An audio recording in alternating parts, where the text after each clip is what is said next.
کو، حلیے کو، کھانے پینے کے انداز کو ہم بدلے نہیں، ہم کو وہ انداز اپنانا ہے جو ہمارے رسول کریم صلی اللہ علیہ وسلم نے ہمیں عطا فرمایا۔ یاد رکھیں، اپنے آپ کو، اپنی قوم کو مغرب پہ قیاس نہ کر، خاص ہے ترکیب میں قوم رسول ہاشمی۔ رسول ہاشمی کی قوم اپنی ترکیب میں خاص ہے۔ ہم ایسے ترکیب پائے کہ ہمارے اندر مصطفیٰ کا عشق اور محبت ہے۔ اس مسلمان کیسے بنا؟ توحید کی قوت ہمارے پاس ہے، نبی کا عشق ہمارے پاس ہے، ہماری ترکیب میں ابو بکر کی صداقت ہے، عمر کی عدالت ہے، عثمان کی سخاوت ہے، مولا علی کی شجاعت ہے، امام حسن کی سیادت کا فیض ہمیں ملا ہے، حضرت سیدنا امام حسین کی شہادت کا فیض ملا، غوث اعظم کی ولایت ہماری ترکیب میں ہے، حضرت سیدنا امام اعظم کی فقاہت کا فیض ہمیں ملا۔ یہ ساری چیزیں ترکیب پا کر جو وجود ہمارا بنا ہے، ہم اس کی حفاظت کرنے والے بنے۔ لوگوں کی دیکھا دیکھی میں نہ اپنے نظریے کو بدلو، نہ اپنے فکروں کو بدلو، نہ اپنے طریقوں کو بدلو۔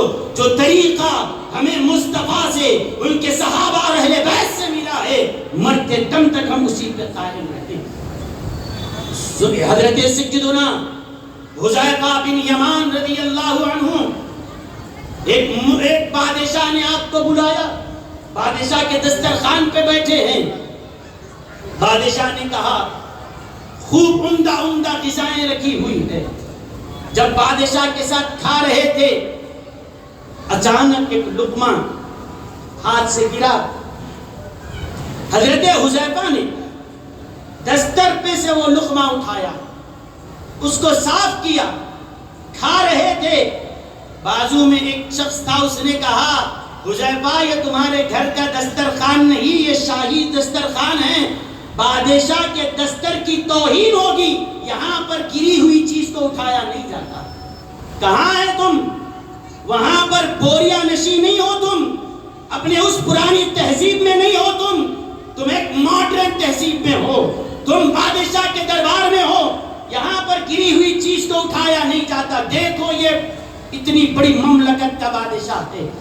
آپ نے ہاتھ میں لقمہ لیا، کہا کہ تم کہتے ہو پھینک دو، اس بادشاہ کی وجہ سے، یہ بادشاہ کی تہذیب سکھاتی ہے کہ پھینک دوں، اور میرے نبی نے سکھایا ہے رزق اللہ کی نعمت ہے، اس کی قدر کی جائے، وہ اگر گر جائے تو صاف کر کے کھا لیا جائے۔ آپ نے جواب دیا اترکو سنت حبیبی لہؤلاء الحمقاء، ایک طرف دنیا اور یہ پیسہ اور دولت ہے، ایک طرف نبی کی سنت ہے۔ فرمایا سنو، ہم ان بے وقوفوں کی وجہ سے نبی کی سنت کو نہیں چھوڑ سکتے۔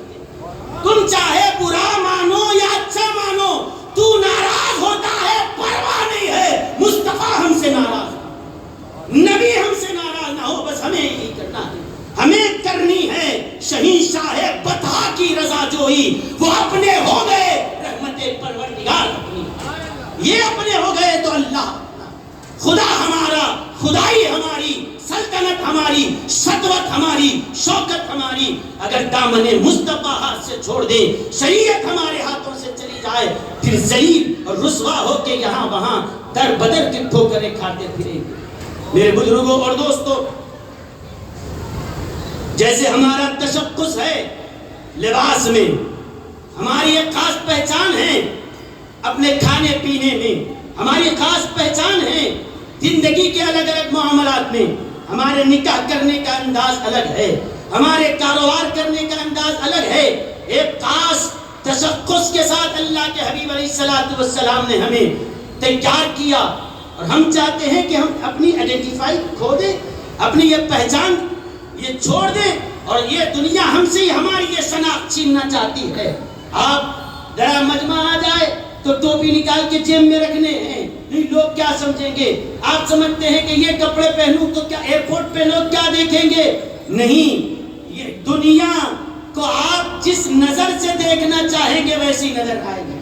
آپ ایئرپورٹ پہ گئے تو ٹوپی نکال کے جانا چاہتے ہیں، لیکن ایک سردار جی ہے وہ اپنی پگڑی نہیں اتارتا، اس کو اپنا تشخص پسند ہے۔ ہم اپنا تشخص کیوں بدلیں؟ ہم اپنی اسلام کی تہذیب پہ باقی رہیں، اور ہماری تہذیب کا، ہمارے تشخص کا ایک حصہ یہ بھی ہے کہ ہم اپنے ناموں سے بھی اپنی شناخت کرتے ہیں۔ ہمارے نام ہماری پہچان کا ذریعہ ہے، اپنے تشخص کی حفاظت کا ذریعہ یہ ہے۔ مولانا امان اللہ صاحب نے خاص طور پہ فرمایا کہ میں اس ٹاپک کو یہاں لاؤں۔ آج اتنی غفلت ہمارے اندر، ہمارے ڈاکومنٹس کوئی صحیح نہیں ہے۔ ایڈمیشنز کے لیے بچے آتے ہیں، میں الگ الگ مقامات پہ دیکھتا ہوں، لے کے آئے آدھار کارڈ میں نام الگ، برتھ سرٹیفکیٹ میں نام الگ، بچے کا نام صحیح تو باپ کا نام غلط، اس کے نام میں یہ ہے، سر نیم ہے اس میں غلط کر دیے، ماں کا نام الگ، اس کی اسپیلنگ الگ، اس میں مہینہ الگ، اس میں تاریخ الگ۔ یہ ساری چیزیں کیا ایسے ہی غفلت کے ساتھ آپ زندگی گزارتے جائیں گے؟ اب تک یہ بے ڈھنگی کے ساتھ وقت گزرا، لیکن یہ اپنے آپ کو سنبھالنے کا وقت ہے۔ آپ اپنی سارے ڈاکومنٹس کی تصحیح کرائیے، چاہے آدھار کارڈ ہو، پاسپورٹ ہو، برتھ سرٹیفکیٹ ہو، ساری چیزوں میں یکسانیت ہے۔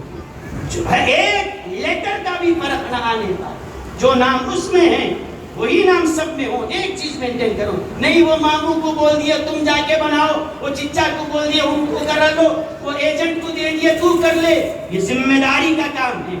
آپ خود جائیں، ویریفائی کریں ایک ایک چیز کے بارے میں۔ حد تو یہ ہے اگر اپنی ذمہ داری کے سلسلے میں اتنے غافل ہیں، اگر کسی شخص سے یہ پوچھا جائے آپ کا بچہ کون سی کلاس میں پڑھتا ہے، تو بولیں گے وہ بڑے کا تو یاد ہے، چھوٹا بچہ کوئی 4th یا 5th میں ہے۔